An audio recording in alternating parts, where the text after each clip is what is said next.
ଦୁନିଆର 10ଟି ବିପଦପୂର୍ଣ୍ଣ ନଦୀ। ବନ୍ଧୁଗଣ, ନଦୀକୁ ଆମେ ଲାଇଫ୍ ଲାଇନ୍ ବୋଲି କହିଥାଉ।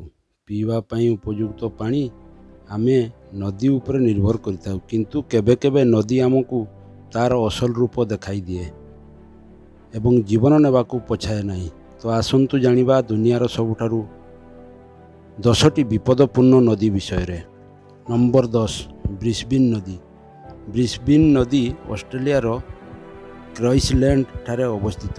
ଏହି ନଦୀ ଦୁନିଆର ଖୁବ୍ ସୁନ୍ଦର ନଦୀ ମଧ୍ୟରୁ ଗୋଟିଏ। ଏହି ନଦୀକୁ ବହୁତ ଫଟୋଗ୍ରାଫର ଆସନ୍ତି, କିନ୍ତୁ ଏହାର ପ୍ରକୃତ ରହସ୍ୟ ଜାଣିଲେ ଆପଣମାନେ ହଇରାଣ ହୋଇଯିବେ।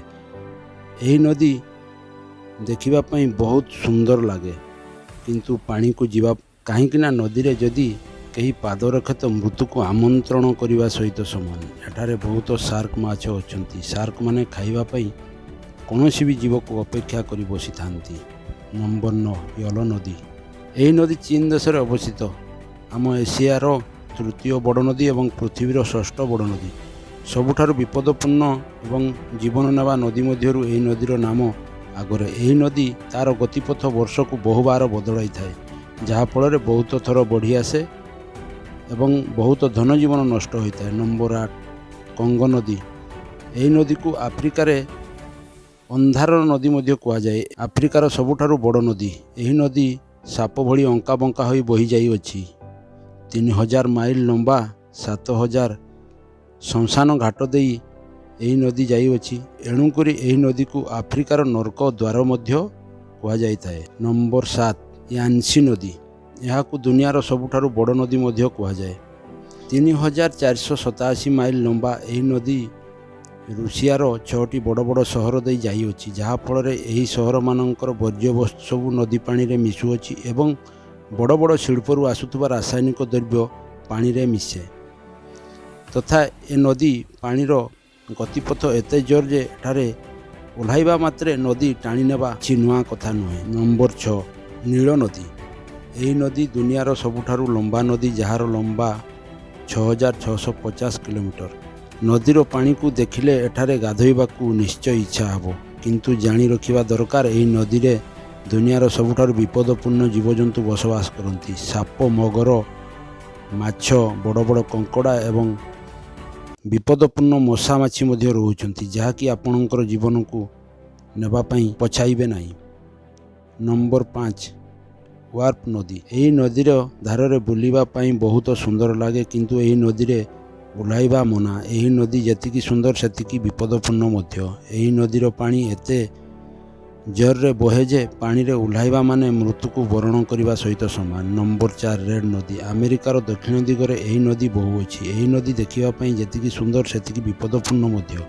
ଏହି ନଦୀରେ କେବେ କେବେ ବଢ଼ି ଆସେ, କାହାରିକୁ ଜଣା ନାହିଁ, କେବଳ ନଦୀ ହିଁ ଜାଣେ। ଏହି ନଦୀର ପାଣି ଏତେ ଭୟାନକ ଯେ ଏଠାରେ ଓହ୍ଲାଇବା ମାତ୍ରେ ଜୀବନ ଯିବାଟା ଅସମ୍ଭବ କିଛି ନୁହେଁ।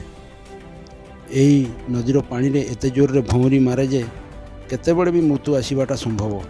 ତେଣୁକରି ଏହି ନଦୀକୁ ପାଗଳା ନଦୀ ମଧ୍ୟ କୁହାଯାଏ। ନମ୍ବର 3, ସିକ୍କିମ ନଦୀ। ଇଣ୍ଡୋନେସିଆର ଜାଭା ଦ୍ୱୀପରେ ଅବସ୍ଥିତ ସିକ୍କିମ ନଦୀକୁ ଦୁନିଆର ବିପଦପୂର୍ଣ୍ଣ ନଦୀ କୁହାଯାଏ। ଏହି ନଦୀ ପାଣି ବହୁତ ଖରାପ, ତଥାପି ଏହି ନଦୀର ପାଣିରେ ଲୋକମାନେ ଗାଧୁଆ ପାଧୁଆ କରନ୍ତି ଏବଂ ପିଅନ୍ତି ମଧ୍ୟ। ଏହି ନଦୀକୁ ସଫା ରଖିବା ପାଇଁ ବହୁତ ଯୋଜନା କରାଗଲେ ମଧ୍ୟ ଏହାର କିଛି ଫଳ ମିଳିପାରୁନାହିଁ। Number 2, Amazon, south Africa. ଏହି ନଦୀ ସବୁଠାରୁ ବଡ଼ ନଦୀ ଏବଂ ପାଣିର ମାତ୍ରା ଏତେ ବହୁତ, ଏଠାରେ ଦୁନିଆର ବହୁତ ଜୀବଜନ୍ତୁ ବସବାସ କରନ୍ତି। ଏମାନଙ୍କ ମଧ୍ୟରୁ ଆନାକୋଣ୍ଡା, ଯାହାକି ମଣିଷକୁ ଗୋଟାପଣେ ଗିଳି ଦେଇପାରେ। ଏହି ନଦୀରେ ଏପରି ମାଛ ମଧ୍ୟ ଅଛନ୍ତି ମଣିଷକୁ ପାଇଲା ମାତ୍ରେ ଖାଇଯାଆନ୍ତି। ଆହୁରି ମଧ୍ୟ ବହୁତ ଭୟାନକ ଜୀବଜନ୍ତୁ ଏହି ନଦୀରେ ବସବାସ କରନ୍ତି, ଯାହାଫଳରେ ଏହି ନଦୀ ବହୁତ ବିପଦପୂର୍ଣ୍ଣ ଅଟେ। ନମ୍ବର 1, ରିଓଲ୍ଟିନ୍ ନଦୀ। ସ୍ପେନ୍ ଦେଶରେ ବହୁଥିବା ଏହି ନଦୀକୁ ରକ୍ତର ନଦୀ ମଧ୍ୟ କୁହାଯାଏ। ଏହି ନଦୀର ବଡ଼ କାରଣ ହେଲା ଏହି ନଦୀ ସୁନା, ରୂପା, ତମ୍ବା ତଥା ବିଭିନ୍ନ ଧାତବ ପଦାର୍ଥ ଖଣି ଦେଇ ଏହି ନଦୀ ବହିଅଛି।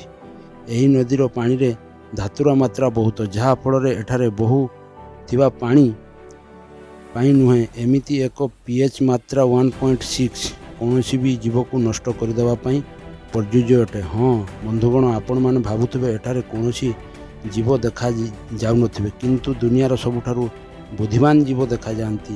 ଯାହାର ନାମ ବୈଜ୍ଞାନିକ। ଏଠାକୁ ଗବେଷଣା କରିବା ପାଇଁ ପ୍ରତ୍ୟେକ ଦିନ ଆସନ୍ତି। ଆଜିକା ଭିଡ଼ିଓ ଏତିକି। ଭାବୁଅଛି ଭିଡ଼ିଓଟିରୁ କିଛି ଶିକ୍ଷା ମିଳିଥିବ। ଶିକ୍ଷା ମିଳିଥାଏ ତ ଚ୍ୟାନେଲଟିକୁ ଲାଇକ୍, ସେୟାର, ସବସ୍କ୍ରାଇବ୍ କରିବାକୁ ଅନୁରୋଧ। ନମସ୍କାର, ଦେଖା ହେବ ଆଉ ଏକ ନୂଆ ଭିଡ଼ିଓରେ।